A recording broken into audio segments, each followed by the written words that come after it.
Alrighty, and just like that, we're live. Welcome to the first episode of What's Pumpin'. This is crazy. I'm your host, JT. Go by the actual name of Jaden Torres, in case you were wondering. I'm a 20-year-old entrepreneur and CEO and founder of Pumpn University, and here's my co-host. Zazu. I'm Abraham Sasueta. You can call me Zazu. It's short for, Sasueta, so it's a bit easier. So just on that for you. JT and Zazu, dynamic duo. So just to give you guys a little bit brief background, we're going to get started with just chopping it up in terms of who we are. So I'm JT. Like I said before, I'm a current sophomore. I go to UC Irvine. I'm a business admin major. I almost stuttered there for a second, but I'm a business admin major.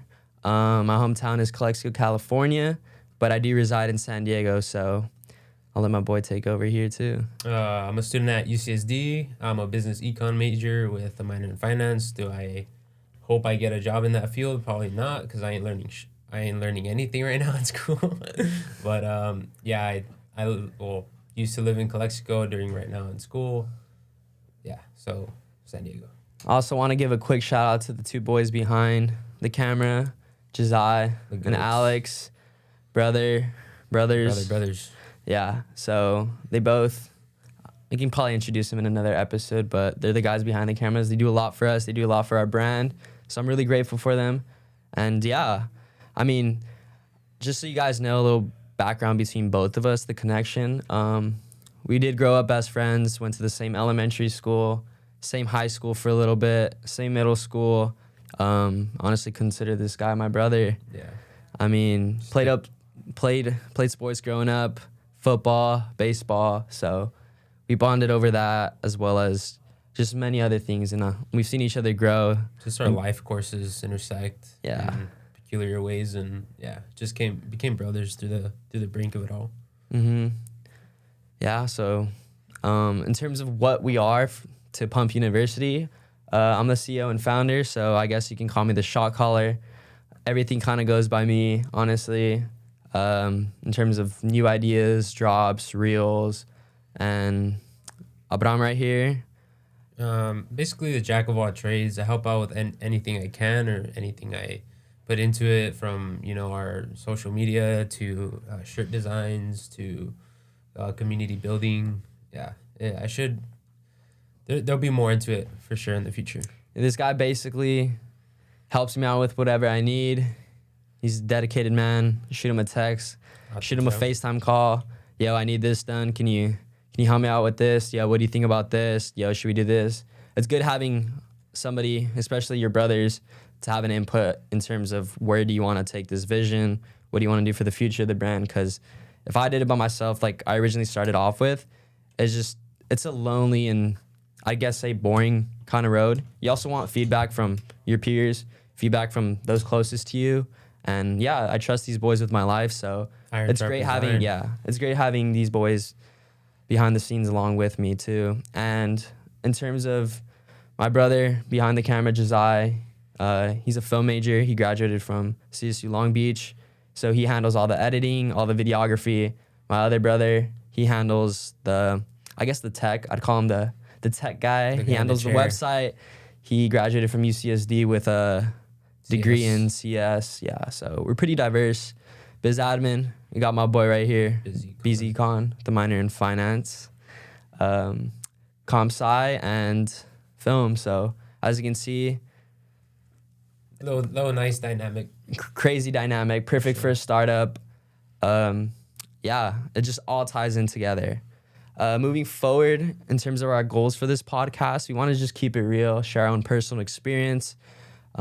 Share with you guys how we got started, why we got started.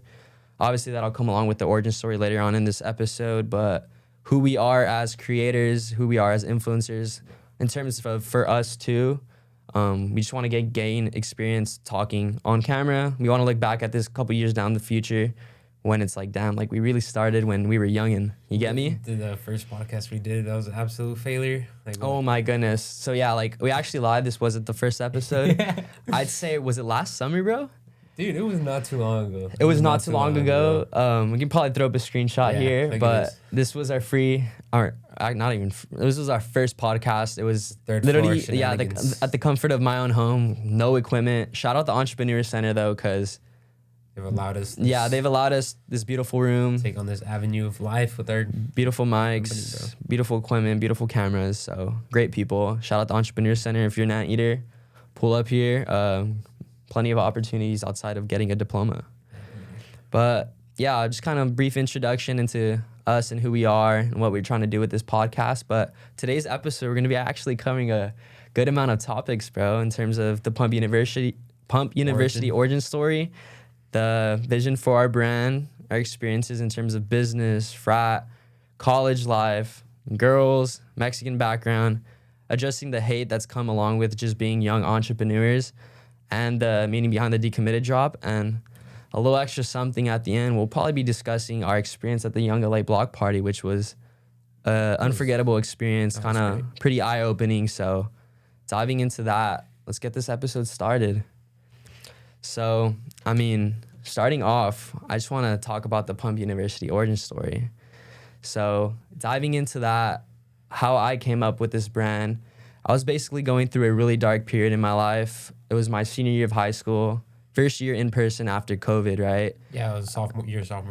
No. This was, so I transferred, and then it was sophomore year, COVID shut everything down. Junior year was all online, so this is 2022.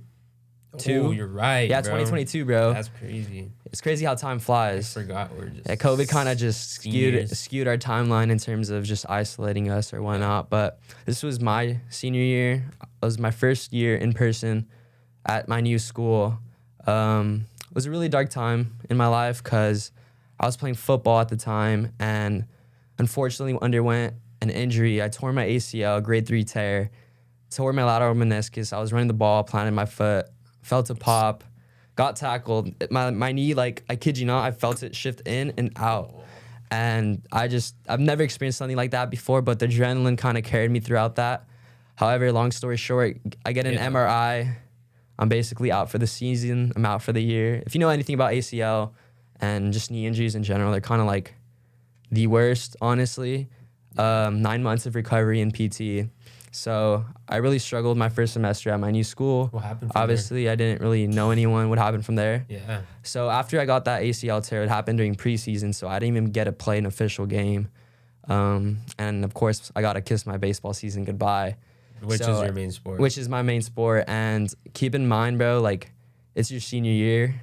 Everyone, like, dreams of popping off. Everyone dreams of going for that championship, playoffs, that trophy. And I wanted to experience that with this new group of boys, you get me? People that I had the opportunity to meet, new coaches, new environment. Like, I had worked so hard, too, because, I mean, I had lifted, you know? Like, I literally lifted 4 sports, and I was trying to get better. And I finally got the opportunity, too, so... It was just a bummer. It was a very unfortunate thing, but I feel like God redirects you in life, and I wouldn't be sitting in this chair if it wasn't for my injury. This brand wouldn't have came out to be. But essentially spent 6 weeks in isolation, post ACL surgery. On the bed. Yeah, 6 weeks since I tore my lateral meniscus. I couldn't put pressure on it, and I was just in pain, bro. I was in pain. All I did, my life just consisted of laying in bed, doing schoolwork, filling out my college applications, and watching a lot of gym influencers, a lot of Modcast, a lot of Raw Talk from Bradley Martin, Jesse James West, and I was all I could do. I couldn't really lift at that time. Muscle atrophy had taken over my lower body. I went from like 160 to 130, lost the majority of my muscle, obviously from my bottom half, but also like upper body. So as you can tell, like, when you put so much time and effort into a craft and it gets taken away from you, it's pretty depressing. But so obviously, like, from there, like, literally rock bottom, like, what were your thoughts, and then how did it become into, whoa, this could be something, Pumpn University? Obviously, my original thoughts, I was struggling, bro. I didn't get to meet anyone. I didn't get to play football, you know? I was on the sidelines, so that was pretty unfortunate. That was actually like one of the only times I actually got up out of bed was to go support my team every Friday, and I'd just be on the sidelines. And honestly, like, I was in pain there, you get me? Like it just felt like somebody swung a metal bat to my knee, and it was just like radiating pain. And another thing too, my appetite was in the plumber, bro. Yeah, because of if you've gotten like major surgery, you need to take narcos, whatever they call it. Yeah, and those just tank your appetite. Ooh. And me already being a hard gainer, quote unquote, just already like Pobrecito. I'm screwed, bro. Poor guy. I'm screwed. I'm screwed. But yeah, in terms of how I spent the majority of my time, if I wasn't watching these influencers, if I wasn't supporting my team, a big thing that played a role into creating this vision for my future was college apps. You know, I feel like my injury allowed me and gave me the time to reflect upon what I wanted moving forward, because I had already gotten my sports taken away from me. I had already, you know, so essentially that played a huge role. Lifting was taken away from me. I was just doing physical therapy and academics. So brutal. I spent the most of my time doing my college apps, and I was stuck between kinesiology and business. I really have a passion for kinesiology, sports med. Shout out Derek, more plays, more dates. He got me into that heavily as I started getting more into lifting, and bio is like my favorite science. I could not do physics or chem. And in terms of business, bro, sounds kind of funny, but I wanted to be that typical college business frat guy. You know, I had an older cousin in a frat.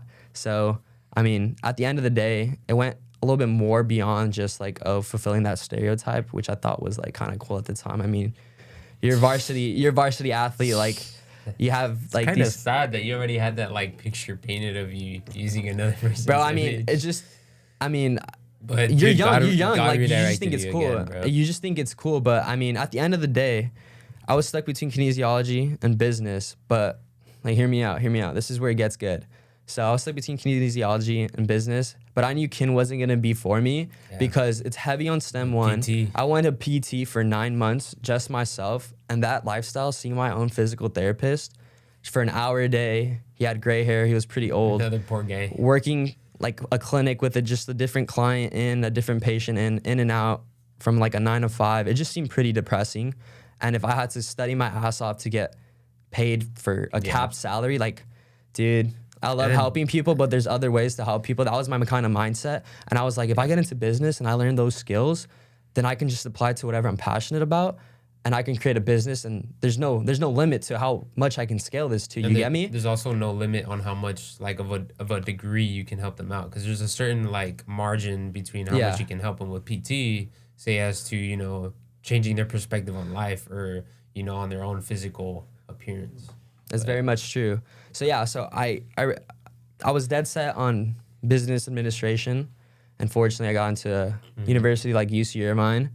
I was really blessed, but I feel like during that whole application process, I thought about it, and I was just like, dude, not everyone gets the chance to go to a university. People join the workforce, military, like they go to community college. People have it. And that like post high school life hits a lot of people pretty hard, and a lot of people are stuck with the question, and they don't know what to do in life, and that can lead to just different types of either coping mechanisms, or they just feel lost, which is something that I'm fortunate enough, because of my injury, as weird as it sounds, I was able to reflect upon what I wanted to do with my life. And I feel like even people in college that I've met still struggle with, I'm going for this degree in psychology. I don't know what I want to do. Maybe this, maybe that, maybe this. And that period of isolation, those 6 weeks, I was able to really, truly reflect on who I was and what I wanted to do. So at the time too, going forward with the Pumpn University origin story. Just a heads up, you guys should really, like, when you're at bed at night, you should really go into your thoughts and ask yourself all these questions about yourself, because at the end of the day, a lot of people don't self-reflect. So self-reflect on your actions, self-reflect on where you're at in point of life, and then redirect yourself to where you want to potentially be. Because a lot of people, you get asked, oh, what do you want to do? Where do you want to go past this? And we're like, I have no clue. I don't know. It's so sad, because even yourself, I've been there tons of times. I'm still low-key there, but, you know, we have something going in this avenue and this avenue where it could potentially lead to something, but definitely, like, self-reflect on where you're at and how you're doing and what you want to become later in life. That's perfect, Abraham, because that ties into the mentality and the mindset that I was during my period of reflection. I asked myself this question so many times, and you guys, more people need to ask themselves this question: is if just take money out of the equation, if I had to choose a career, or not even a career, ask yourself, what do I really love and enjoy doing? Yeah. What do I enjoy doing? And if that could be your job, then so be it. Like, it could actually be your job. Dude, you could suck for so many years, and then like you actually get something out of it, and it'll bring so much joy for you. Yeah. Being able to serve whoever whatever makes you passionate, truly happy in life, truly happy, fulfilled, like, joyful, serving others in that aspect of your life, bro. It'll bring you so much joy than making $100K doing something, sitting behind a desk that you truly hate yourself. It's gonna feel like less of a job, bro. Yeah, brother. It's like it's a lifestyle. If you choose a career based off like your hobby and something that you love, you're not gonna feel like, oh, I have to go to work today. It's not gonna feel like a chore, bro. It's Friday. It's Friday. Oh my gosh, it's Friday. What do we do on the weekend? Like, nah, bro. You can't be living for the weekend. You cannot be living for the weekend, and that took me a while to realize. And so moving forward, I asked myself, what do I really enjoy doing? And at the time, and still is, lifting, getting a sick pump was the highlight of my day. For those of you who go to the gym, and if you're getting into it, I'm telling you, bro, I'm pretty sure most of you guys out there can relate. Going to the gym is the highlight of my day. Like, dead ass. If I can spend all day in there, I will. And I realize it. And as sad as it sounds, like, when you say you're going through school, right? Like, you truly don't want to be putting up with this shit. I'm sorry. Big problem of mine, guys. Sorry, I'm a very garbage human being, I guess. And yeah, dude, it's just like a certain aspect of your life where you're like, okay, I need to do this. You know, I've been trying to look at my life as to where I say I get to go to school. You know, facts. That it's all perspective at the end. It's perspective. Dude, I get to go to school, right? So if I get to go to school and I truly, you know, that voice in the back of my head is telling me, dude, you hate this stuff. Like, why are you doing this? Like, pick up your phone and, you know, whatever. Brain rot. Clash Royale or something. Brain rot. Yeah. Brain rot. And from there, like, you're like, oh, dude, this workout completely changed my perspective on my day. I feel like I'm winning the day now. I feel like I did something with my life. I feel like I'm climbing a mountain towards something I really want to, you know, change my perspective. And the gym is that for a lot of people. Like, gym, CrossFit, any type of physical enhancement to yourself, like, also it triggers, you know, the mind and the spirit. Yeah, so at the time, I asked myself, what do I really enjoy doing? And going to the gym was the highlight of my day. Everyone loves getting a pump. You want to be as big as your pump. It's when you're the most confident. It kind of shows you, it gives you a teaser of the future. If I stay consistent, this is what I'm going to look like. This is who I can be.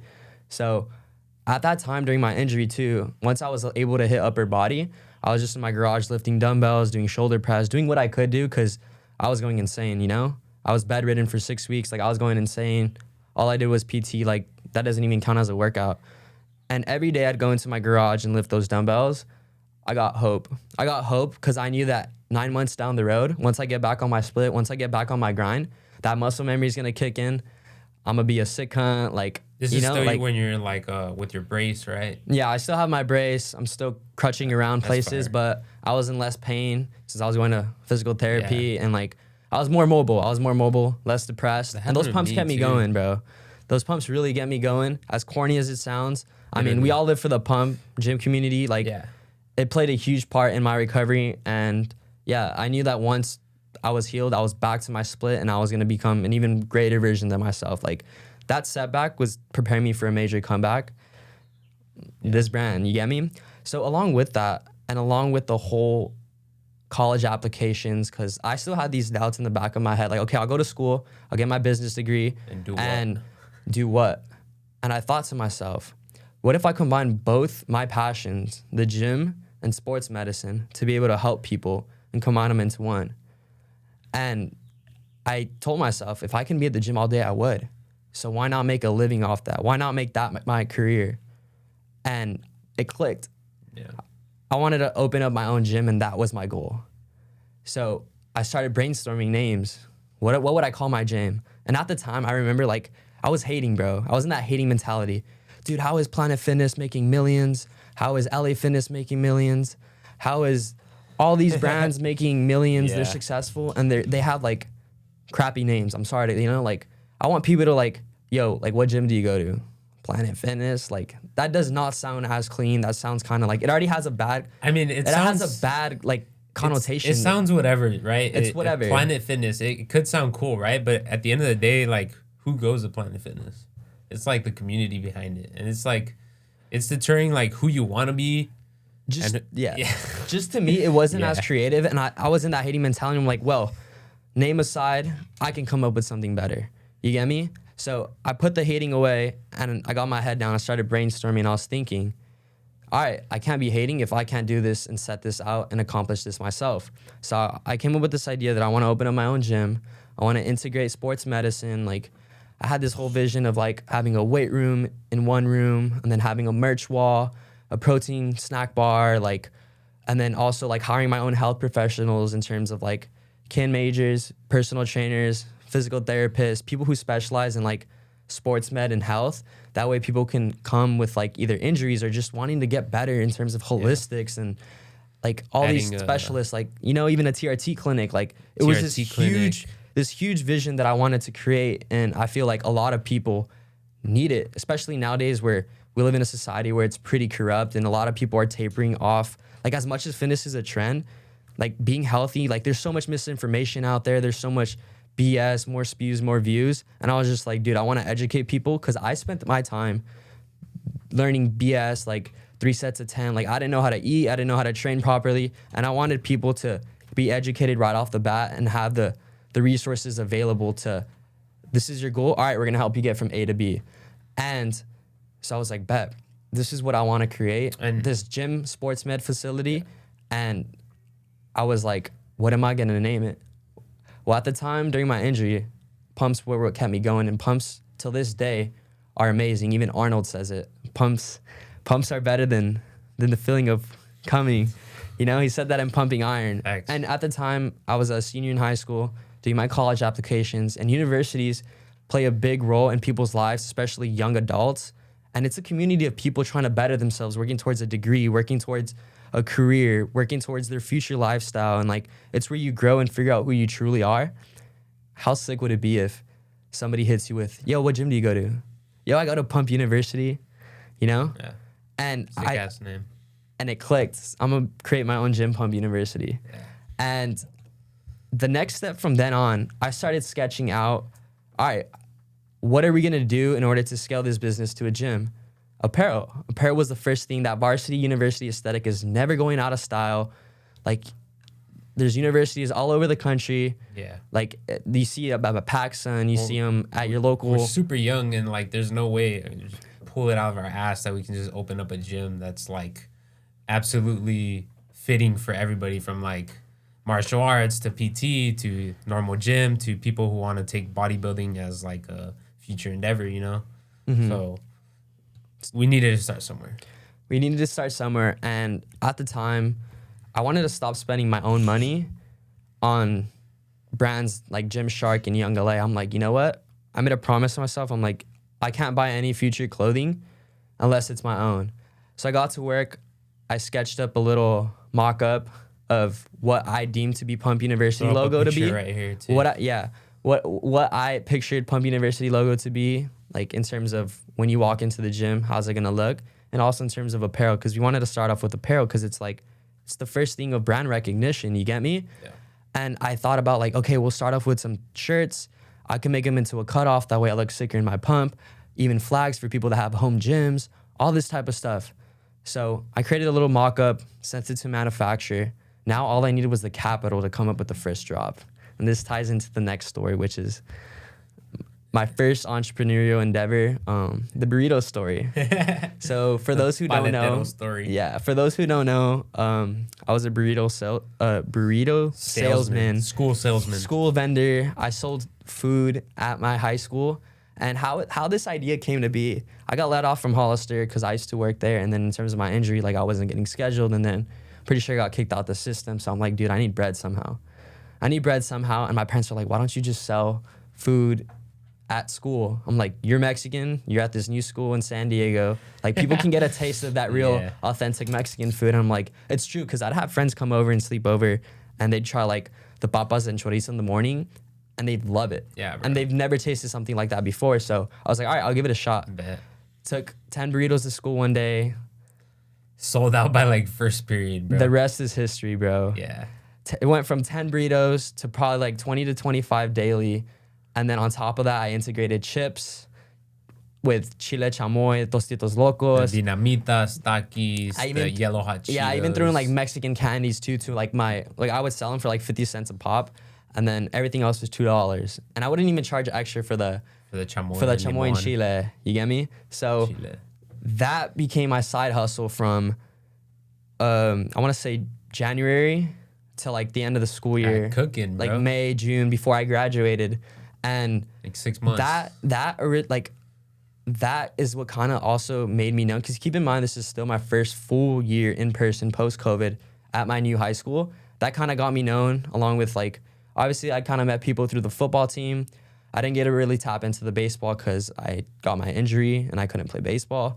But that kind of got me more known in terms of like school. So like I got my name out there, and like there'd be random people, like all grades. Like I mainly sold to seniors and my classmates. Quick tip. If you want to make friends, make them money or feed them. Feed them. Trust me. Feed them. Feed them's the easier one, so feed them. And if you know anything about like cafeteria food, bro, people are not trying to eat cafeteria food. Nah. So I think I don't know who said it, but it's like, if you want to make great sales, you need to sell it to a starving crowd. Yeah. Why do you think those like post raves, post festivals, there's $8 hot dogs outside waiting for you, and it just the smell like hits $10 you. popsicles. The smell hits you. It's because they're selling it and they're marketing it to a starving crowd. So I essentially ran that side business from January to May, and dude, like I don't know, you do the math.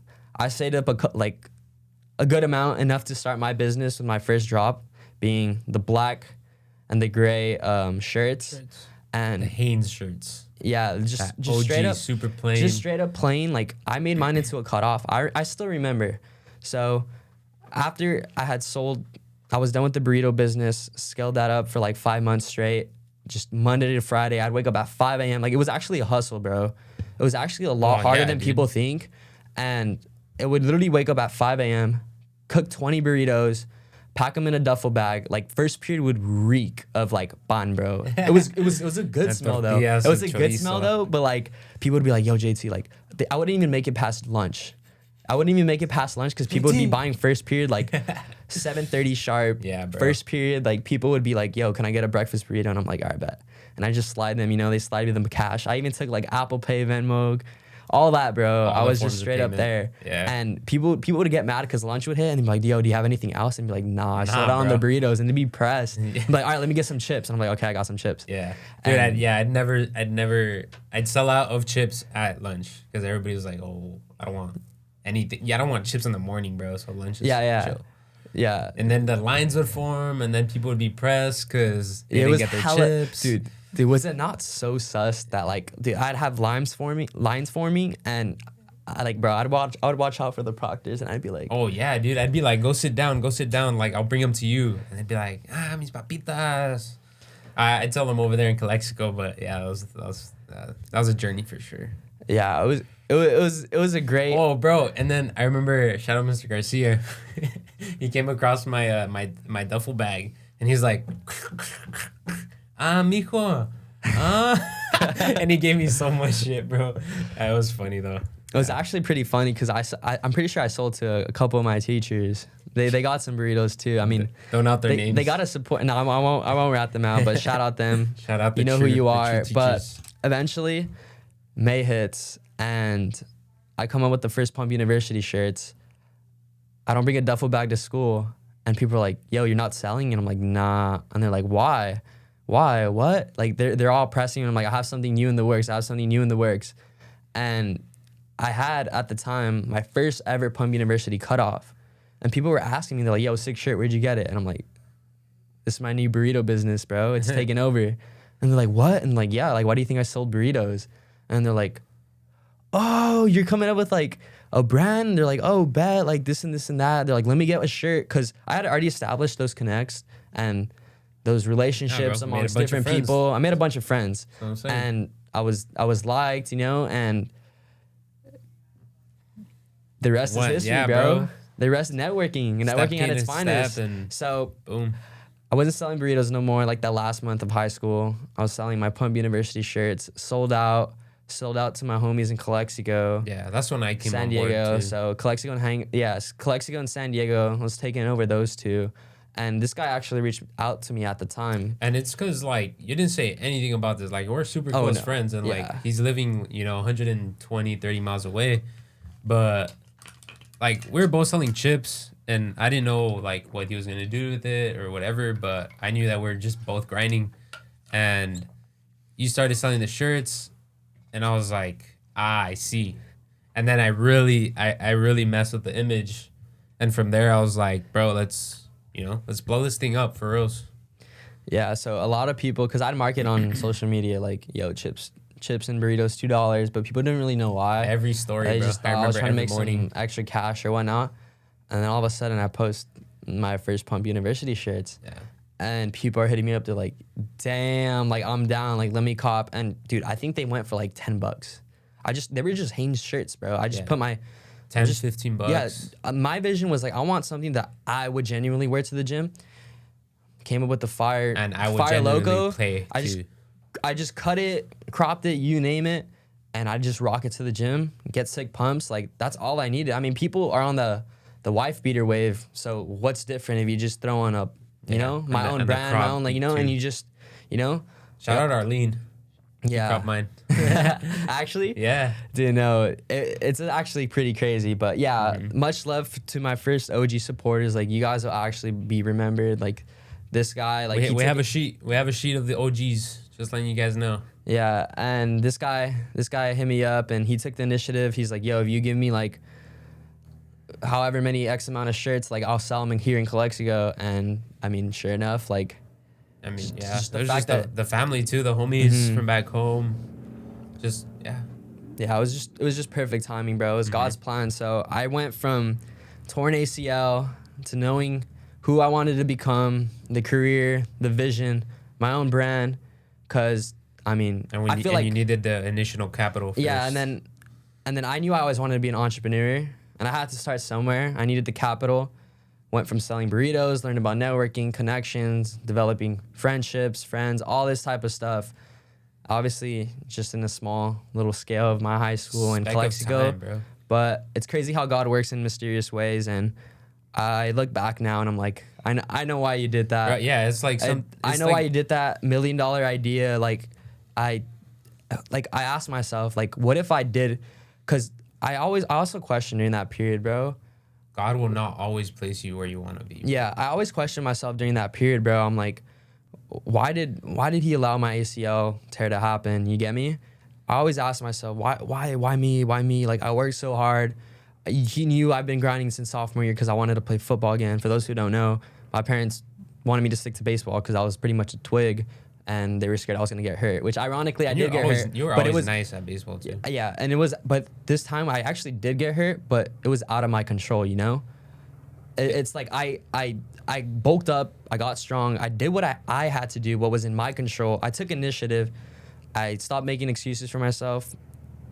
I got jacked. I mean, I'm not calling myself jacked, but like, I got bigger than I was before. Yoked. And my parents like, all right, bet, like I see you've been putting in work, like, allowed me to play football. And then I tried it, played junior COVID season for 5 weeks, loved it, like, everything was fine.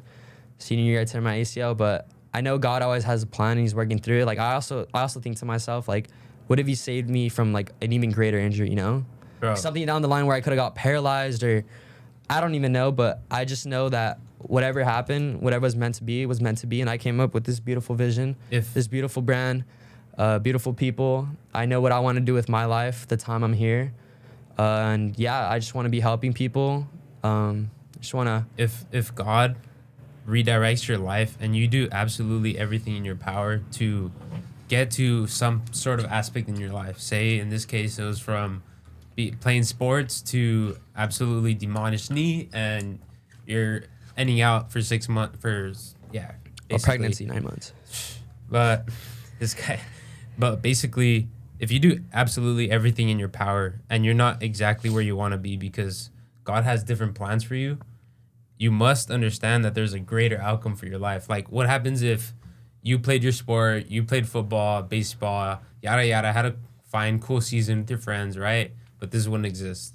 There's a greater outcome to that fault and that hole that you found yourself in to push forward, and that God has greater plans for you. I also would have probably been depressed later because I probably would have entered a school that I didn't want to, a major I didn't want to. Dude, I would have been so lost, so confused, like just a number of things, bro. And like, this was just the way to go about it. Dude, I still don't completely know what I want to do, like past college, but I at least have this to work on with like my brothers in arms. You know what I mean? Yeah. Like, it's something that we're really passionate about, and we know it can go places, but it's just for us to put the pedal to the metal and actually do something and take initiative and be disciplined in everything that we do. Like, there's times where you will have no expansion, no increase in anything, but dude, there's an increase after so much time and dedication. It sounds corny. It's what everybody else tells you, bro, but there's a formula to success, dude. There's a formula to success. Bro, another thing too, this is like another perspective on how I view this is that like, I'll tap into it on the second episode, but you guys don't know like what got me into lifting. And essentially like just tapping on it lightly, I'll go more in depth into the story in this next episode. But I got into lifting. I made a promise to myself because I was heartbroken at the time. I didn't like the person I was, and I was like, I'm gonna better myself. So I went on this journey, but at the same time, there was, I don't want to say ill intent, but like there was an intent to like obviously just like be him, bro. I just wanted to be him so bad, and being a sophomore who was like, in my eyes, I was not him. I was like, I'm gonna work towards that. That way, when senior year comes around, like I'm just kicking ass, like. They'll regret it. Like I'm just kicking ass. Like I'm killing it in football and baseball, academics. Like I'm social. Like obviously carrying like materialistic stuff. Like popular, I have more connects and this and that. But I feel like God redirected me to the point where it's like, you're not meant to peak in high school. You get humbled real quick. You get checked real quick, and you just redirected, which I'm thankful for, bro. And I'm thankful I didn't peak in high school because there's people who come into college with that mentality where it's like, and then they get checked again. And fortunately, I've been checked numerous times in my life, and I'm humble because of it. And that way, when I do make it in the future, when I am him, like my version of him, God's version of who he wants me to be, it's like I'm humble because I know whatever God gives, it can be taken away. So this whole story just really made me grateful in terms of, dude, everything's in God's hands. It's like, just that you just take a step back and you see it, and it's like beautiful. It's just beautiful. Everybody has their own like beginning, their own traumas. Like literally, people can be set back so many steps because of what happened to their life uncontrollably, right? And for them to surpass these uncontrollable avenues in their life that overtook them and overtook their mentality and made them depressed and made them feel a certain way that they shouldn't have felt about themselves. God has a greater plan if you surpass that feeling of like misery and past that feeling of malice. Say you get, cheated on or whatever, you can always choose hate or love. There's evil and good forces in life, and sooner or later you'll realize them. And choosing that good avenue to dig yourself out of that, bro, it resorts for greater outcomes in your life, and the one that God has watched in the lens, because God looks at us through a lens of his own. And we look at ourselves through the lens of ourselves, of our own fleshly and worldly desires. So if we have done stuff in the past, we will always look at ourselves like that, wretched, bad human being. You know what I mean? And there's just a greater outcome and lens that God sees you in, and you have to succeed in those avenues where you're in the pit, where you're in the gutter, where you feel like absolute shit and you have no clue where you're going in life. Please, put your head down and work. Do things that distract you. Do things that can potentially lead you to getting out of that and digging yourself out of that hole. And we all have that in our lives, and it's just up to God's timing. That'll happen when we're 19, 20, and then 18, 19, 20, and then that'll happen to people when they're 25, 30, 45, 50, when they have kids. It's just God's timing. Truly and well said, bro.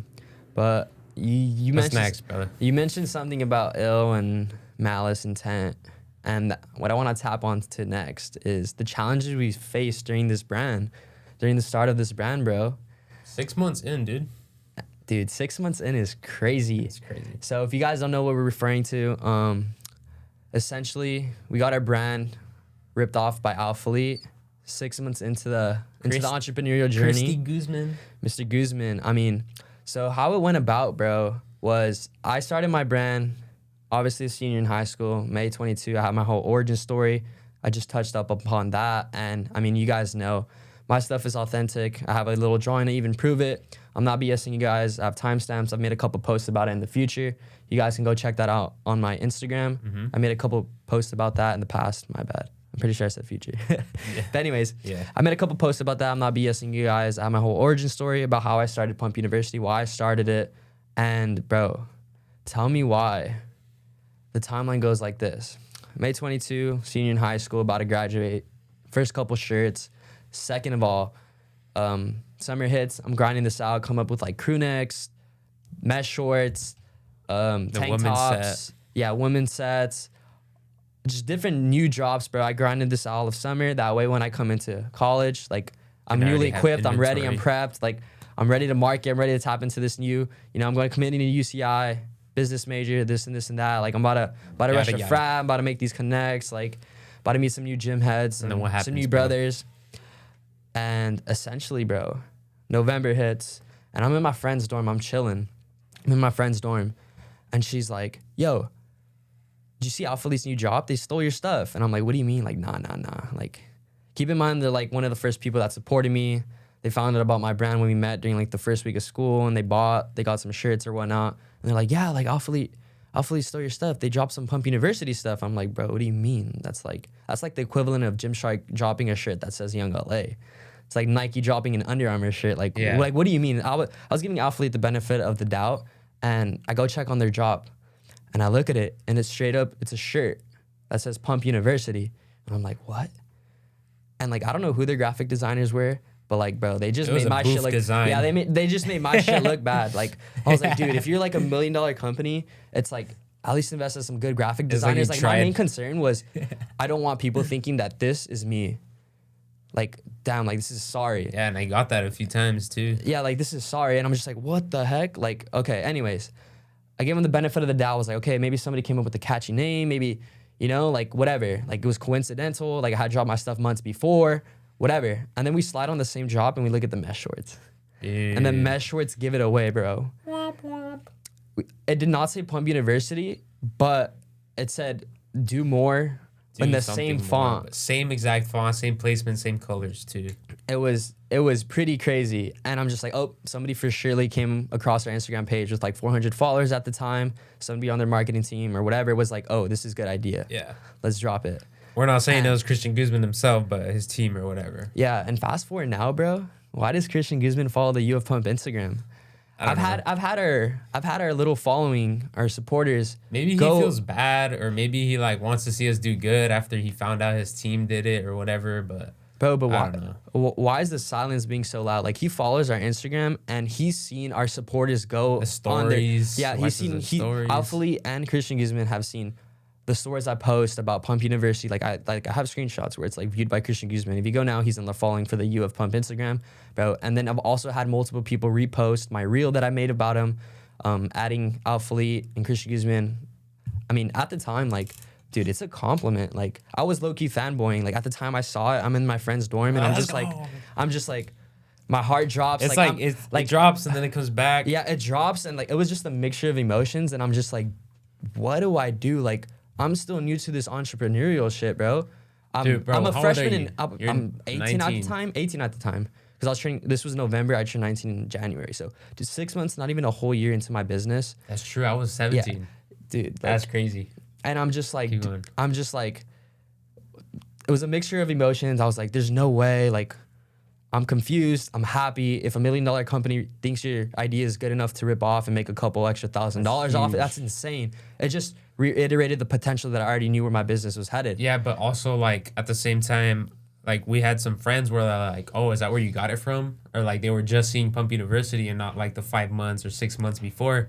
And they were like, oh, is that where you got it? And we're like, bro, look at our timestamp. That's when you made that's when you made the post, the reel. And it goes through like a timeline of when it happened, exact summer, images. And then their Black Friday drop. And yeah, like obviously like do your own investigating. Check my Instagram, j.towers. I made reels on it before. Yeah. And the mesh shirts are what gave it away. And it's it's just insane, bro. And from then on, I was just like, dude, like I'm a Huge freshman in high compliment. school. I'm doing school. Like, what do I even do at this?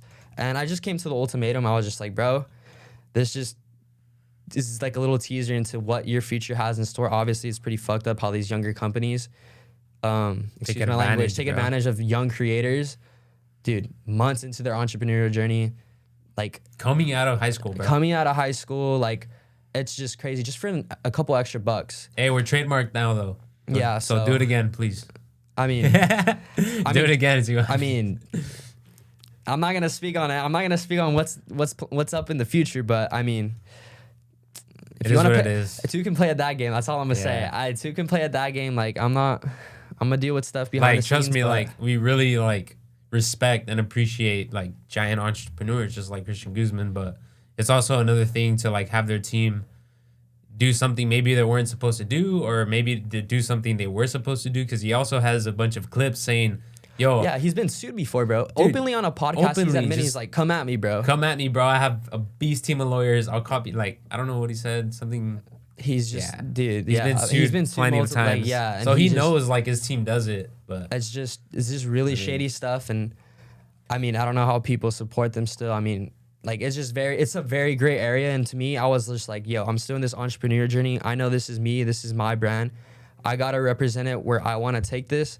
And if like essentially, I was just like, I'm gonna just keep doing me. Let's do I'm what gonna we focus can. on I'm gonna focus on scaling my business, my brand, Pumpn University, and I'm gonna just take it, because whatever I put in, I'm gonna get out of it, right? So I was just like, whatever, ignore this. If he draws something else in the future, then he's really do it again. Like do it, yeah. Like keep pushing the buttons, but like he hasn't dropped any other and he shirts. just follows us now. So. And he just follows us now. So I don't know if he's gonna copy these embroidered necks. So I guess it's chill. I mean, he can do what he wants, bro. We'll do it. You know, we deem good for our future. You know, and I don't wish we'll ill. keep pushing. I don't wish ill upon On anyone. anybody. I just would like a response. I'd like some sort of justice. I'd like some sort of recognition. Like it's just crazy. It's just crazy to me. And I don't know. I view it as like, we forgive you, but like respectfully, like we don't want to do anything with you. Like I view it as we respect you, and like we forgive you, or your team. like your team, whoever it was, but like respectfully, you can do what you want to do, and we're gonna just keep grinding on our own. Yeah, I mean it's our brand essentially. It's our brand. So good luck trying to take that away from us. Good Even luck if they offered us like $1 million to buy the company, like, and 10 mil, like I'm not taking that, bro. I'm dying on that grave. Like Yeah, dude. this is my brand, it my goes to the legacy, gutter, my it vision. goes to Like the I did gutter, not bro. I did not endure that ACL tear. I did not miss out on my senior year for nothing. It's God's so plan, it's God's bro. plan. I mean, at the end of the day, I'm having faith and trust in God. I'm doing what's in my hand, like my power is God, like, you know. And I'm just focusing on me, my path, and this is my business, and I'm gonna scale it, and I'm gonna just keep grinding out for this next couple of years till I get to my end point of where I want to be. And who's to say, like, there is no end? You get me? No end. It's just God has a plan. We'll continue. we'll just continue. But yeah, that's enough Bro, for maybe the. we'll give it down to our kids, bro. You never know. Yeah, I mean, That'd be crazy. That'd be crazy. I just. Lord willing, bro. Yeah, hey, clip this in the future when we're Yeah, 30, that'd and be it's crazy. like we have our whole. Lord willing, our kids. They will. You do this. But Pumpn University, baby. anyways, yeah, commit to Pumpn University. I mean, that's all we Let's gotta go. yap on in terms of like the Christian Guzman Yeah. beef. What's But, next? That was challenge 1, which happened really early into my entrepreneurial journey. Oh, the most recent one. Another thing too, bro. Another challenge that I want to talk upon for any future entrepreneurs out there, especially if you're trying to pursue a career in terms of like a brand or anything, is, dude, we've struggled with finding reliable manufacturers, and with manufacturers errors and just like Germer told us at the YoungLA, what do you call it? Meetup? I don't know. block party. Yeah, the block party. Told us like, keep your circle not necessarily tight, but know exactly who you're doing your cooperations with. Like, make sure they're your brother in arms. Make sure, you know, they're the people you trust most. And like, that's the one thing he told us. Yeah, Like the star aspect of, like, we asked him for advice, we talked to him, and we're like, yeah, we can tap into that a little bit later. But in terms of another challenge aside from getting ripped off Yeah. by Alphalete was finding a reliable manufacturer. and dealing with manufacturers' errors. And the only way I can advise to avoid that is order samples, bro, because even though they're taxed, just fucking order them. Samples are so expensive, but that's way taxed. better than dropping a couple bands on a drop and you get it and it's like, what is this, bro? What is this? Like from here, like, bro, enough said. Like, the colors are boof. Second of all, this was all supposed to be outlined and filled in. It's just like the colors mainly too. Yeah, it is what it is. I mean, it's over and done with. Order samples. Know find who you're reliable doing manufacturers. business with, know who you've been doing business with. And another thing I wish I can go back and tell myself, bro, was I wish we would have focused on one or two reliable products instead of before jumping around all over the place. Like when you're young and you're excited and you're very passionate, and you just want to do everything, bro. Look at Lucas Pachter, Squid Haas. He blew up off of just shorts. Shorts, different colors, different designs. Now he's doing hats. Now he's barely tapping into, I believe, tank tops. That's like hundreds of orders in. Joggers. This is like a couple $100K in revenue in. Like, bro, us shirts, flags, mesh shorts, girls. Like he hasn't even tapped into Squid Haas girls, bro. Like those were, don't get me wrong, like those bad. Like the girls who have those, like that's top quality. Oh yeah, those are fire. Too. Those are fire. So if you have one of those, shout out you. Rep it. Val was showing me her set the other day. Yeah, they're fire. Crazy. They're actually fire. So I'm for sure keeping in contact with that manufacturer. But bro, I just wish I would have focused on one or two products that just would have taken us off, you know? And preferably for me, when I envisioned my brand and I made that little sketch, obviously I wanted to create little cutoffs that I would wear to the gym, bro. But of course, just like any other university apparel or that varsity aesthetic, embroidered hoodies, embroidered hoodies are killers. They're never going out of UCLA, Harvard, UC Irvine, like, and so these embroidered hoodies were literally like the products I imagined that I was trying to scale up to. And obviously we're starting off small because we started off with like shirts or whatnot, and then these are a little bit more taxed, a little bit like, you know, these are higher quality. These are gas. The shirts to the mesh shorts to the flags to the tank tops, flags. Dude, we just jumped all over the place, bro. Yeah, women's set, and then we're like, all right, let's rethink this whole thing, bro, because obviously it wasn't like exactly how we wanted it. Yeah, so if I can go back in time, I'd probably just make the staples go on from there. Essentially, we're planning on making these different university colorways. This is SDSU colorway. So if you're SDSU, go cop. Actually, they might be sold out.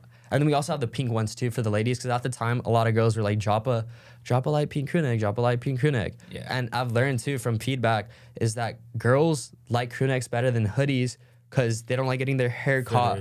For when they squat or whatnot. So that was pretty interesting. That's why I love talking to my customers. It's always about like asking our community exactly what they want, especially because, you know, they really mess with our stuff, and it's best that it fits them best, not us. It doesn't matter about us. Yeah, because like I can go ahead and like, oh, I think this is nice, but like if girls are like, oh, it's too high waisted, oh, it's too low waisted, oh, the one with the scrunch on it, like this and that, like, oh, I like how this and that, like, oh, I don't like this. It's like, dude, you really gotta.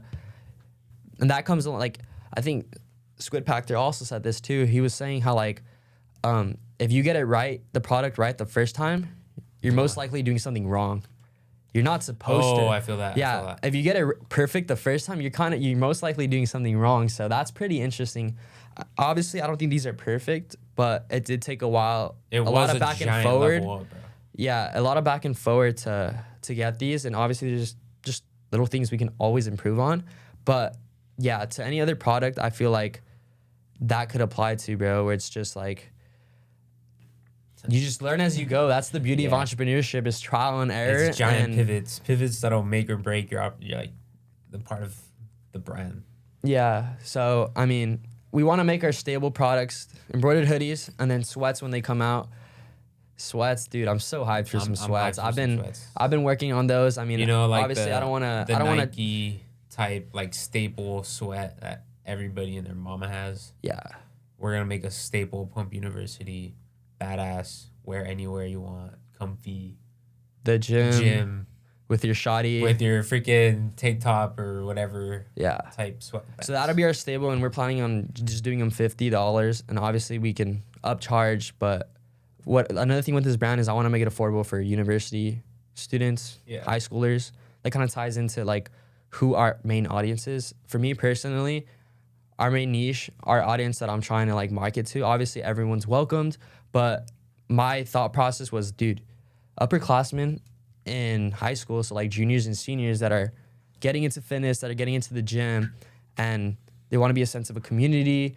They want to feel like they belong somewhere. Because at the end of the day, like, they can crack that joke where it's like, yo, bro, like, say they're not going anywhere in high school, they have different plans post high school, like, you know? They'd be like, oh, I go to Pumpn University. It's like, oh, sick, bro. Where's that? Like, bro, believe it or not, a couple of my counselors, when I were, like, they asked about the Pumpn University. They're like, where is Pumpn University? And like, it's kind of funny. Moving into my dorm, whose ever dad or mom was at. Well, where's Pumpn University? And I was like, oh, over there by Kansas. It's just it's just the conversation starter. It's just it's an icebreaker. You can just crack a joke where it's like, you know, it's like, you can ease your way into something. Yeah, and that's what we're all trying to do here. You get me? We're trying to bring people together, trying to start conversations. You know, like if you see someone across the gym, it's like, oh, you follow Pumpn University too? You know JT? Like, oh yeah, I watch this stuff too. It's just kind of like that dynamic that like when you see somebody wearing YoungLA, when you see somebody wearing Dark Sports, when you see somebody wearing Gymshark, it's like you guys know you vibed on a certain type of level. You guys are part of the same community. Most likely have the same morals, the values. You follow the same guy, and it's something that you guys can bond over. And the biggest thing is just wanting to better yourself. Yeah. Plain and simple, period. Wanting to better yourself in whatever aspect of life, especially with your physical appearance first. And then from there, like, probably branch out in all types of different ways that you can grow as a human being. Yeah. So you juniors and seniors out there in high school about to graduate, commit to Pumpn University. Mm-hmm. And obviously, if you're in university yourself right now, you're welcome, dude. You're there, you know? This is your community. Better yourself in and out of the gym. And then obviously, dude, it could be for anyone. Like, I'm thinking about dropping a line in the future that's Pumpn University dad, Pumpn University mom, the plates, alumni, the license plates. Like, alumni, like, dude, that'd be sick. Like, there's lots of things we can do with this, and that's the beauty of it. But what makes it is, like, you behind the camera. Yeah. Like, we're not Pumpn University, you are Pumpn University. You're not UCSD, it's the students of UCSD. You know what I mean? So it's the people who are the school, the people who make it. So it's not us. Yep. Plain and simple. Well said. So let's hop into our next thing. I want to go ahead over a few of our milestones in terms of Pumpn University, bro. Well, we have well over, I think it's like 600 followers on the gram right now. Let's go. OG heads. 600 commits. Let's I mean, I love it. Whether I know you in person, whether you've came across us, whether you've ordered from Texas or Idaho or the UK. I don't know, bro. Like we've gotten some orders all over the place, which I'm really grateful for. But I remember my first couple months into the business, I prioritized, like, I'd go myself and deliver these items, have a conversation to, establish that genuine connection that I was able to do when I was selling burritos. Scooting around school. Tell them my origin story, tell them where I'm trying to take this brand. And they know the brand, they know the vision, and that's a customer nailed right there. And then returning customers, and that's how you continue to grow your business, bro. But yeah, another thing too, I'd consider it a milestone is taking over SoCal. Like, we have Calexico and the Imperial Valley covered, got our connects in San Diego, now Irvine, and then also Greek Life. I feel like we've done the Teak shoot with the decommitted drop. You have your K-Sig one. And then I have, my boys at K-Sig repping, even sorority girls. You guys are awesome. I'd be getting feedback from you guys. Like, I'm coming out with more stuff for you guys soon, trust me. And then hopefully we'll restock on the clinics that you guys love so dearly. But I'd say just taking over SoCal is just establishing those connects, those OG customers before this thing really takes off. And I value that a lot. Even though it's small, like, I'm telling you, like, close and tight-knit, like, those people that I talk to and I've had great conversations with, whether it be at the ARC, whether it just be back home, it's just, I value that a lot, because it's like, a lot of people can assume whatever they want based off of social media, have this certain picture of you in your head, but it's like, they really have one combo? All it takes is one combo, and it's like, this kid isn't who I really thought he was. Oh, this kid is something much more than whatever the X, Y, and Z. You get me? Dude, I promise you, any person you generally have a face-to-face conversation with, whether you've had background hating them, whether you've had this or that, Dude, I promise you guys have so much more in common than you think, especially if you just talk life, right? And going into that, like, we want to serve people. That's our end goal. Like, that is what we want to do day in, day out with this brand. Like, we want to serve you. We want to make your life better. We want to help you in the aspects that you're struggling in right now. Yep. We want to help you with this version of your life. Say right now it's the gym person. Say right later it's the, you know, the spiritual side. Say later it's the business entrepreneurial side. We want to serve you. It is for you. Like, you guys are Pumpn University again. Yeah, and I can't wait till the future. We host meet and greets. We have more philanthropies. Yeah, bro. Just like a softball game with everybody like who messes with us, dude. That would be so fun. A powerlifting meet. I want to host one of those. Powerlifting meet. Pop-up shops are crazy. Yeah. Dude, just a number of things we can do with this, and I'm excited, bro. yeah, I just can't wait till that day where it's grand opening of Pumpn University, and oh, dude, I'm gonna get emotional, but I'm just looking forward to that a lot, and just also I was telling Alex that, you know, I've been into the Web3 space for like a couple of years, and we wanted to make like our membership based on the blockchain and Web3 technology, and then we want to incorporate it into the machines. That's even later on, like we can scan your non-fungible token or your coins that you hold, maybe Pumpn or whatever, right? Having to do with the blockchain, it'd be insane if your like machine could just, dude, what if companies take over the idea? I wouldn't be surprised, bro. About to alpha land us again, yeah, bro. About to alpha wreck us, bro. No bueno. Get alpha wrecked, but I mean, there's a lot planned. Dude, it doesn't stop at Pumpn University, and in episode 2 we'll tap into more of our dreams and aspirations as persons. But moving forward, I have a question, bro, because like I can also tap into this too. What's up? Dude, what would you say the influence of, since we're both in fraternities, what would you say the influence of fraternity life on a business mindset? Like, has it helped you? What have you learned? What do you think you lack in? Like, dude, how would you say being in a fraternity translates to the brotherhood or just the lifestyle that you're trying to contribute to the people in terms of like Pumpn University? Because for me personally, I can say that whatever you do, if you were a pledge or a bro, whatever you work hard in, it'll pay off. You get me? If you establish those skills and you go all the way, like you put your all into something, you're gonna have great parties. If you go out there and you're social and you're gonna make great connects. Like for example, I was rush chair for my fraternity, and I had the privilege of meeting lots of people. Some of the guys that I rushed, like they've copped some of the, like, you know, they've copped, Facts. They're committed. And that's the beauty of it too. You also kind of learn networking and sales, because at the end of the day, you're trying to sell them on, a fraternity is a business. Like you're trying to sell them on why your fraternity, why commit to Pumpn University. You're making a sale. So you learn that skill too. That's all Rush is. That's what Rush is, bro. You're basically hiring the best. You're recruiting, bro. Commits, You're literally recruiting. You're Like, recruiting. yeah, like, I mean, so it taught me a lot of social skills, and I was grateful for having that position, made a lot of people, and it's just in terms of organization, and because there's a lot that goes behind the scenes compared to like, it's so much more than in-person interactions. Dude. It's seeing what's trending, like who these kids are, like trying to put your like foot in the door, like see what you guys have in common. Like, what's their like, motto? Like, what's their image? What are they trying to do here? Besides, because I remember when I was rushed, the way I was with my fraternity and how I chose, I had great advice. It was, dude, no matter what in life, or no matter what fraternity you choose, you're gonna get the college experience. You're gonna get the parties. You're gonna get to play sports. You're gonna get the brotherhood. But it's like, what do you have to offer rather than like these other frats? And for me, when I started talking to the guys in my fraternity, it was like they try to get to know me rather than try to sell me on like the appeal of the party aspect, rather than the appeal of like, oh, you should join us because we're the best at this. You should join us because we throw the best parties, like, you know. And some Pike questions. I mean, I don't know how Pike doesn't diss. exist here. I mean, shout out Pike. It doesn't exist over there either. Yeah, I mean, we don't really exist, but that's just bro, it's pretty funny. But anyways, yeah, like for me, I went where I felt like I belonged the most. I had a lot in common because those guys, rather than just trying to sell me on the parties, the girls, the the awards that they've gotten, whatever the heck, it was, they try to get to know me on a brotherhood level. Yeah. Why do I vibe with this kid?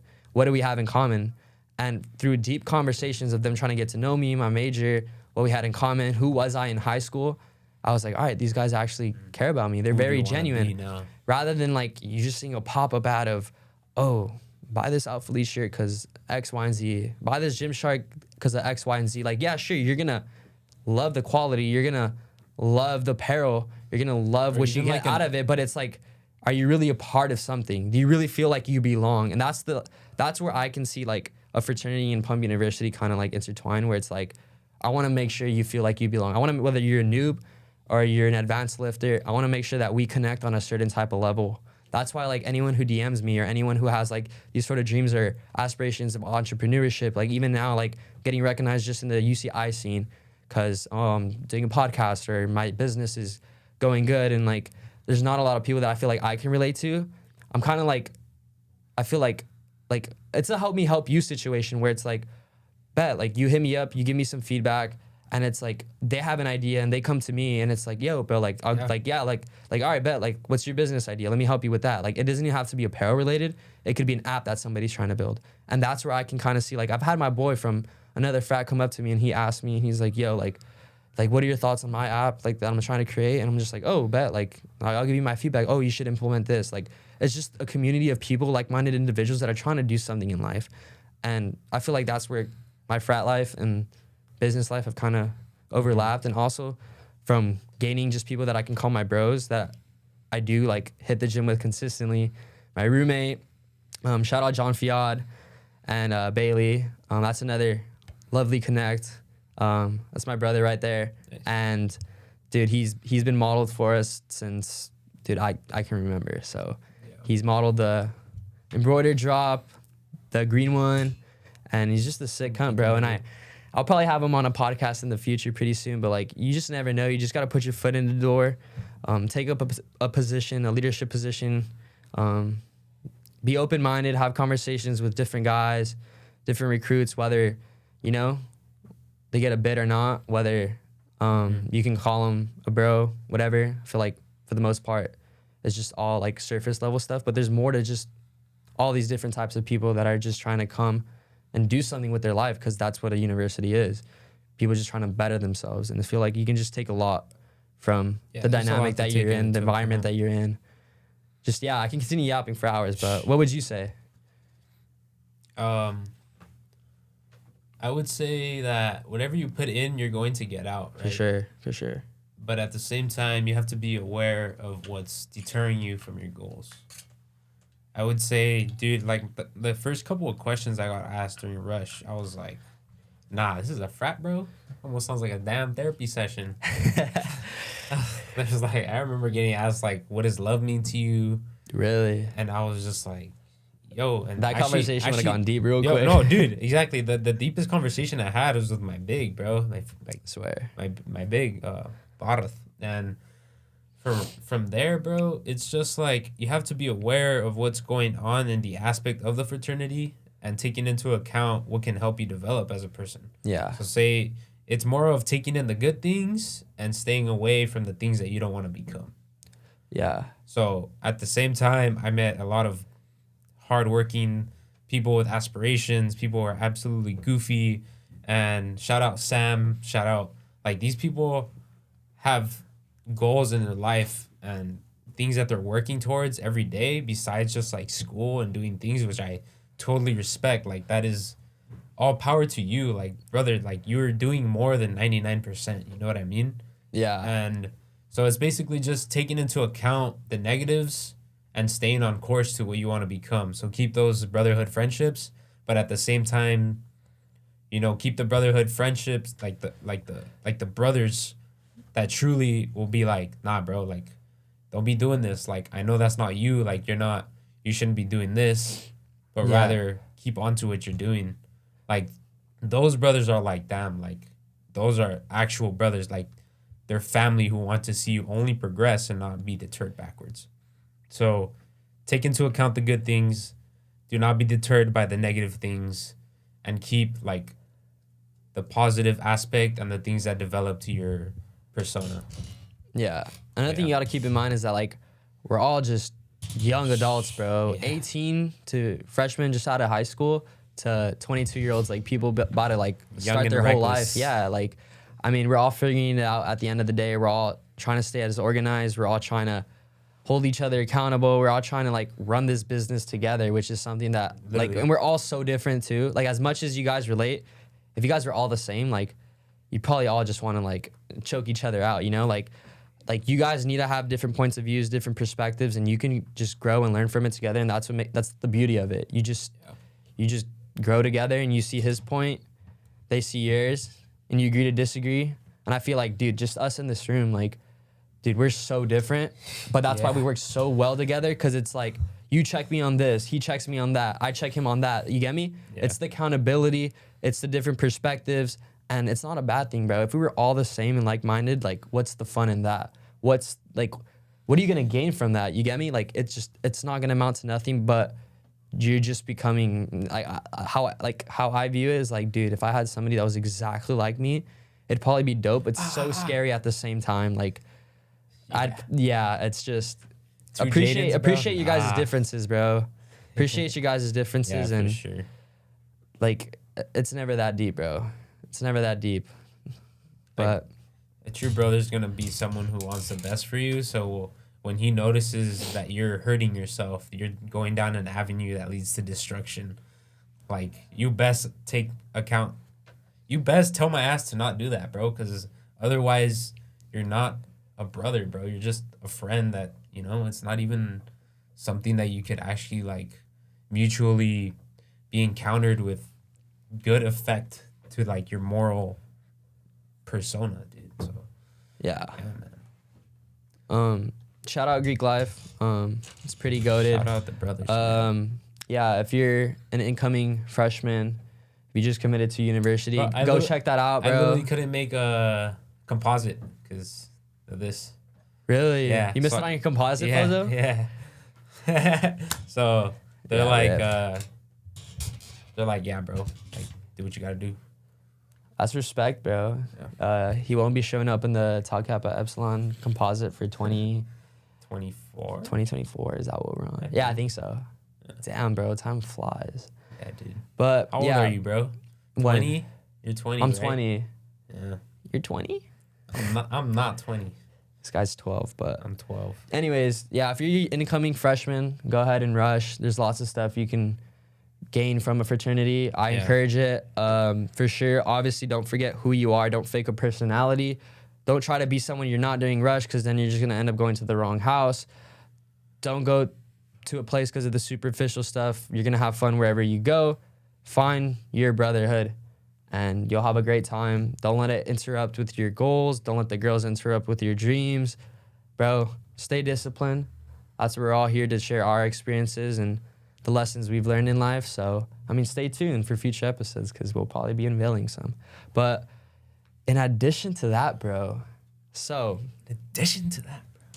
I'm actually kind of excited to address this next segment. Yeah. Addressing the decommitted drop, bro.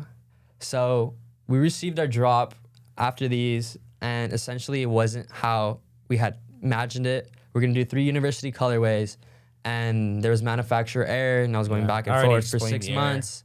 Yeah, back and forth for 6 months, and essentially we didn't get them how we wanted to. And at the time, I think this goes back to November, there's this anonymous app called Yik Yak, and it's basically Twitter, but you don't know who posted or who said what, but they can't name drop. So obviously for me, I'm referred to as TO of Pumpn University, and or 5-6 K-Sig full, or yeah, I don't even know what they call you on there. Basically they just be slandering my name or who I am as a person, which wasn't a trend last year actually. I don't know why it took off this year. I think it's probably because we're doing something, we're going up. But yeah, it was actually like not a thing last year, but then this year, I think it was, dude, this is kind of funny. So November is actually Thanksgiving weekend. I don't have the app. My homies just send me screenshots of what they say about me on there. It's pretty funny. And I'm just like, dude, like Doofus University, that I'm 5'6", which I'm actually 5'8" on like the best day ever. That some frat X, Y, and Z burned my shirt like during their whole pledging process or whatever the heck. You have to remember that when they It's see goated, this, bro. It's pretty goated. when they see these pretty things goated. and then they say something about it, like they have that drive in them to bring some malice upon you or some words that they're putting into reality, right? It's them recognizing that they didn't do this. They didn't take that step that they wanted to and never got started. You know what I mean? It's them. It's Bro, I think they're coping, bro. Yeah, I know they are. But I think it's Ziz tough. said it once on Facebook, back in the day. Ziz, Rip Ziz. R.I.P. Ziz. But he said, I'd rather be the one hated than the one doing the hating, which is like, dude, shoot your shots at me. Like, I'm unfazed. Like, Try to it makes me cancel better. me. Yeah, it makes me better. It Try makes me a to better cancel person. me. But anyways, where I'm getting at this whole yik yak thing is, so back in Thanksgiving, we're all back home. Keep in mind, I'm not even like the majority of the UCI population isn't in school because we're all back home for Thanksgiving break or whatnot for the weekend. And I get sent a couple screenshots of the yik yak post about me that have like a good amount of upvotes, and they're saying like all this funny stuff, and it's just like, dude, like why am I on your mind?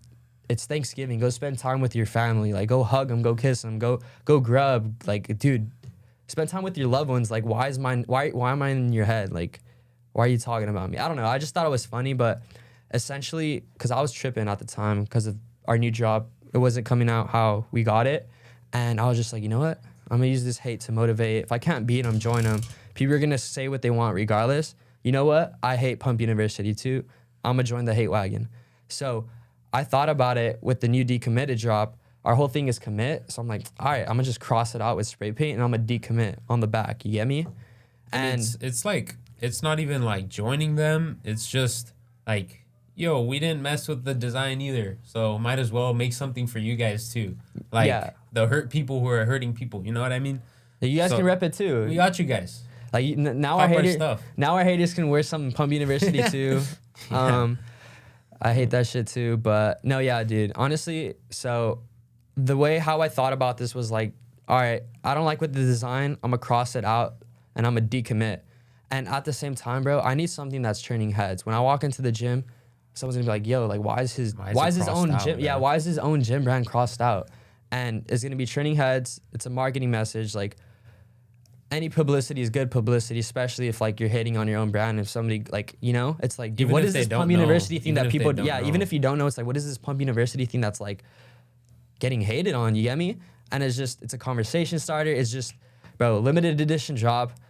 That was the incentive behind it. And now they're out now. So you guys can go cop a pair. And honestly, I'm not even kidding you. I have the best lifts in them, and I'm not even biased. Like I have this as a pump cover, which is in my favorite thing to wear as a pump cover. Like it's just, this is my prized possession at the moment. But the decommitted drop, like the type of energy when I go in there and I'm lifting that heavy ass weight, it's like bet against me, bro. Like bet against me. Like I love that shit. Bet against me, and it's like, say I won't lift this way. Like, bro, it's just like, a giant like, compliment at the end of the day. at the end of the day, it's a giant compliment. It's like, bet Most against me. Like, successful doubt people me. have the most Doubt me. haters, bro. Doubt me. Like, dude, say what you want. Doubt me. Because I know damn well you're not doing anything better with your life. My parents doubt me, bro. Best I'm gonna prove them wrong, bro. Yeah, I'm fortunate enough. My parents, I told them about the decommitted job because they saw how much I was tripping back in December. When I got the job, I'm like, dude, what are we going to do? What, like, is our business gonna go in debt? Like, oh my goodness, like we're screwed. Like, gosh damn, like I'm a broke college student. What? Yeah. And when stuff doesn't go how you plan, you gotta make the best of it. And came up with this genius plan because of my haters, this marketing message, and we're all decommitted now. So shout out to you guys. You're my haters. You guys are goated. I love it. Give me some new ideas in the future. Keep pumping that yik yak with some comments down there. It'll help sales. Yeah. So, anyways, that's the lore behind the decommitted drop. No hard feelings. Yeah. If you guys want to come up to me and ask me a question, I don't care who you are. I'm willing to have an open convo with you. I'm just a normal laid back dude trying to make it in life. So even it's if never you've that deep. wished evil upon us, bro, like Yeah. we forgive you and like we want the best for you. Mm-hmm. Trust that. Like as Christ followers, bro, we love everyone, and as long as you ask God for forgiveness, don't even ask us. Like we forgive you. Like you can change, brother. and you can become someone in this world that will affect and change a lot of hearts. And God given, you have a plan. And damn, bro, I'm spitting not even. But yeah, you got a giant plan. Bro, also like another double meaning behind the decommitted. I know we're dragging this on, but like it could also be a way to decommit from all that negativity in your life, all that doubt, all that negativity, all that uncertainty in your life, those negative thoughts in your head. Stop being whether it be capsized external, internal. It's like decommit from that, bro. Leave it in God's hands. Like, bro, it's not worth your time and energy. Cast your worries upon the Lord. Yeah. Oh, the other quote too that kind of goes with the hate is Psalms 21:11, which is like though they wish evil upon you, they will not succeed. They Something will not along prevail. Yeah. So I mean, yeah, I threw that on my I your girl's shirt. Yeah, now? I was spray painting one of the shirts and I absolutely flunked it, right? And I was like, hey, what's something in our life right now that we could use, and like a verse that will definitely like dictate how our mind's going right now. Psalm 21. Perfect. Bro, another thing too, girls, we have crop tops for you guys. We have the gray ones, which are like more of a dry fit like material, and the other ones are just like oversized cotton. So dude, honestly, the decommitted drop, there is nothing wrong with it. Nothing wrong with it. The quality is amazing. I love it. Insane. The quality is amazing. It's just that we didn't completely get what we wanted, but so we decided to innovate, and like it goes with the whole story. It's like it's a beautiful message behind it, but the quality is amazing. So honestly, like run that up. And it's actually kind of funny too, because I had a homie who hit me up, and he was like I had been teasing the decommitted drop, or like I made that post originally where I was like, dude, I got my new drop. I don't think I'm gonna be able to drop it. And people are like, limited edition drop, limited edition drop, limited edition drop. Even before seeing the designs, and then we came up with the whole decommitted idea at the time. But I had a homie, like once I teased them, they were like, oh, like this shit's hard. Like I messed with it, this and that. Like I was getting lots of compliments from it, so we stuck with it and we dropped it. And then now I have some people like hit me up and they're like, yo, could I get one without it crossed out? And I'm just like, bro, like what? I mean, it just goes to show funny. Like I love my supporters. We got you guys with the black ones. But we'll drop some not crossed out. And the green ones too. Yeah, we'll drop some not crossed out ones. But yeah, dude, if you have any questions, shoot me a DM, email us at Uofpump. Yeah, so that's. If any of you guys want to just like talk or like need help going through anything in your life, even if I don't know you, like shoot me a text. Yeah. Let's talk about the block party. Yeah, that's what I was about to get into next. So actually really exciting. If you guys don't know, YoungLA had their block party in Long Beach. The very first one. Was it in September? Yeah, it was in September, but funny enough, bro. That was right when we were dropping these, or like getting ready to drop these. Oh, dude, did we not get them like just in time? Oh, I think we did. Dude, we got them. You're so bro, right. there's so much about the block party that like was not given, bro. like it's literally this is another reiteration of God's plan for us. So I forgot about that. Praise be the Lord. YoungLA announced that they're gonna have this block party in Long Beach, and our brother behind the camera went to CSV Long Beach. He resides there, and so we're like, he hits us up. He's like, yo, did you get tickets? We did not have tickets. We did not get tickets. They were sold out like that. YoungLA's been killing it. You get the $5 and you get it like sold out in like 2 minutes. Yeah, so at the time I couldn't get tickets because I was working a job at Hollister and I was on my shift, and then I checked my phone after and I was just like, there's no way. Both days are sold out. Like they didn't get tickets, he didn't get tickets. Yeah, I was teaching kids how to swim. Yeah, we were both grinding our side jobs or whatever to just, make some moolah. What happens? For $5, bro, like my brother was the only one who was able to get it. And bro, I was so pressed. I'm like, this would have been perfect. Like I'm trying to meet these people. This is the scene I need. Yeah, this is the scene I need to be in, bro. And we didn't get tickets. And I was just like, it's right there. You could have stayed at my brother's, this and that. Bro, I was so depressed. I was like, actually, like, I was just. It was a giant opportunity that we brutally missed out. We missed out on, or so we thought. And then like ring ring. So I think sometime the week of, our brother hits us up and he's like, yo, I have a friend who's not going and he has 2 tickets, and I have another friend, or his roommate's not going. So dude, just 3 extra tickets. Perfect. For our whole team to go. Me, Abram, and my other brother, Alex.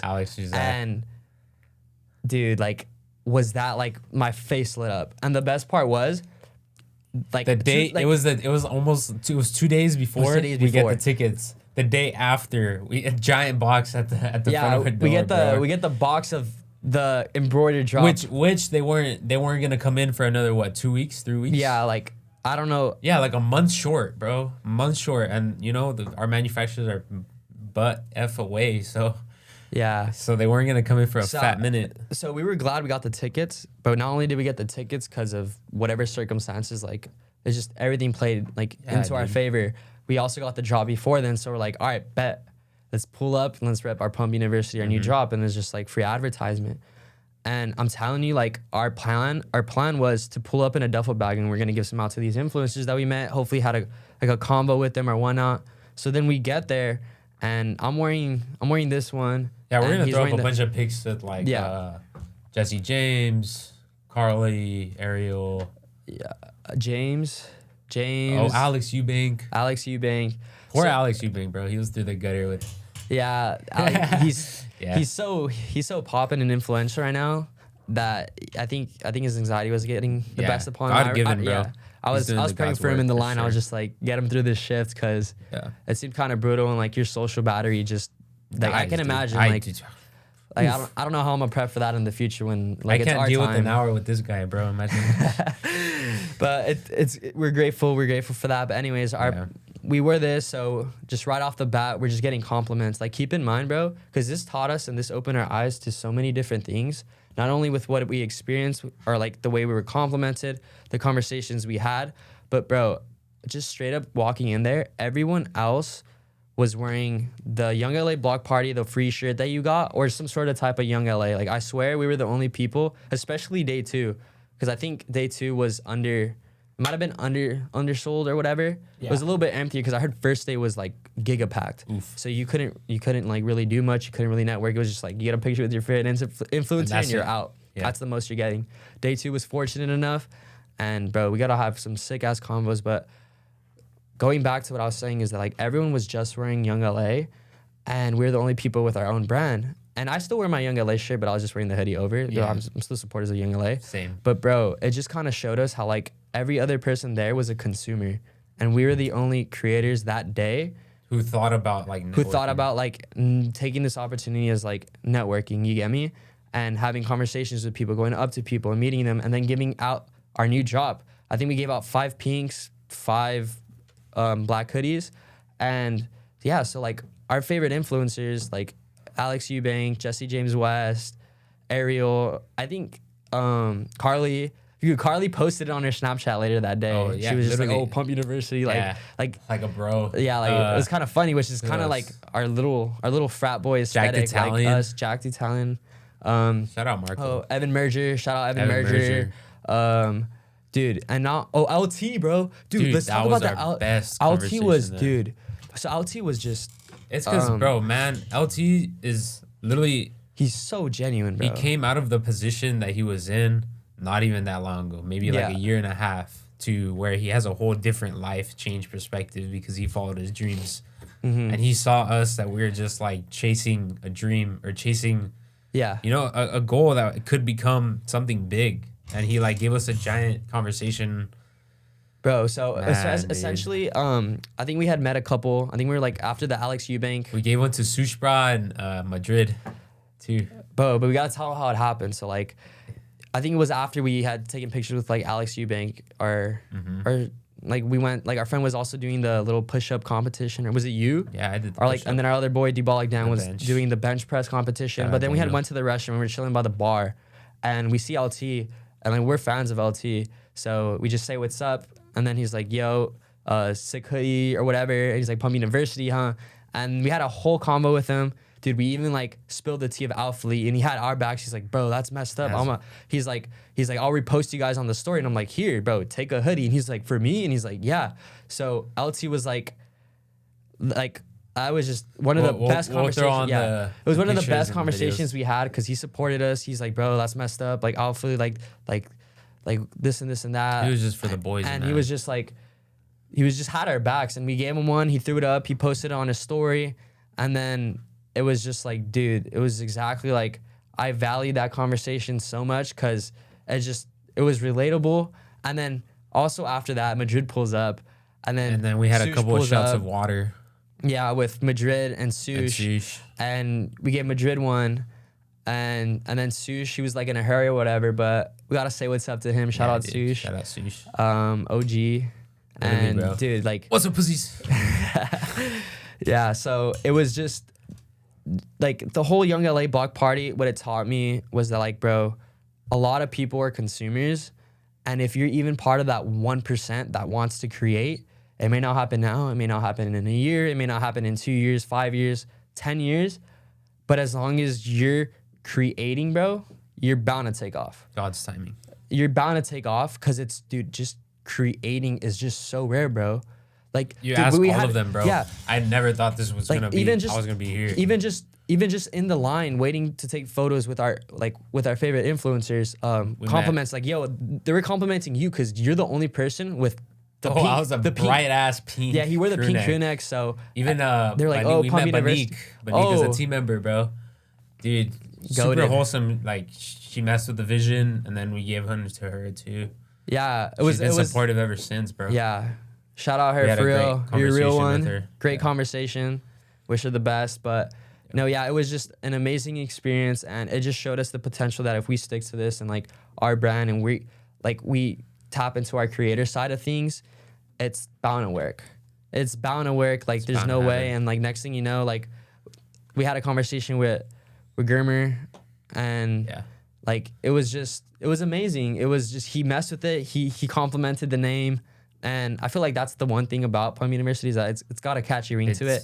And then I don't think most people know that it's like gonna be the gym that I open in the future. You get me? The sportsman facility, that this whole idea, this whole vision, but they just see the brand and it's like, oh, Pumpn University. Like, I like that. Yeah. And it was just another reiteration of from not having tickets to being bummed out to getting tickets like all last minute, and to making those connects people. And handing out our best drop to these influencers. If they wear it or don't, if they don't, like we mess with who they are as individuals and what they're doing with their life. So it's just young kids. They're people who align with us. Like, another thing too, like we went in there with the mentality of, dude, these are just regular human beings. They've just been doing it longer than us. They just have experience and they've been doing it longer than us. Yeah. Rather than like, oh my gosh, God's timing hit way earlier for them. Yeah, like rather than just like, oh my gosh, like bro, we were on Jesse James when he was at 70K, 80K, and we're like, dude, this guy, if he keeps on going, bro, we are hella fanboying. I remember you were like, whoa. Bro, I've been on Jesse James since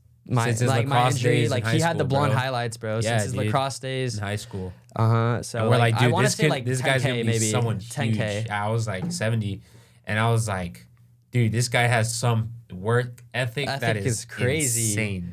Yeah. Stay relentless, bro. Dude, that's like another thing too. Like, he was in college at the time, like a D1 athlete, I think, like just doing it all. Yeah, and bro. I think he's engaged now, which is crazy, bro. Shout out to him. Germer too, bro. Like, dude, this is like, it's just like these people that we follow and that we look up to. Look, brother, in war, like I said, you're gonna be a name, you're gonna be a number, bro. And they're creating something and they're making a name for themselves on this earth. And they're leaving something past their lifetime for their kids, their people, to their family, for their people. Bro. Like, for their supporters too, because it's like community, dude. Dude, it's a help me help you situation where it's just amazing, promise you, man. They're giving back to their family, to their hometown friends. They're doing stuff for the community. Brother, we have so many plans that we want to execute for just love out of humanity, man. Yeah, man. So we weren't supposed to be at the YoungLA block party, but it taught us so many things. It opened so many eyes, different perspectives. Got to meet great people. Great team. Different plan. Yeah, bro. No one can stop us but Christ. Like, why should we fear what other people say when Christ has our back? Or when Christ wants a different path for us, he'll take us down that path. Like, no judgment is better. No person should be judgmental, even though we are very flawed, bro. We are going to stick to what God says and go through life through his lens and not our own, or what other people say about us. Even if it's the most close, even if it's your mom or your dad or your brother, bro. God-given, like, we're sticking to Christ's path. Amen. Amen. But yeah, that was just kind of our spiel today on this episode regarding our origin story. 40 minutes over. Who we are and our experience at the YoungLA block party. And we hope you guys enjoyed. Yeah. There's for sure going to be more episodes in the first future. First podcast, baby. Let's go. And yeah, I mean, welcome to Uofpump. First episode of many. I hope to see you guys soon. And yeah, that's a wrap. Stick with us. We love you. See you later.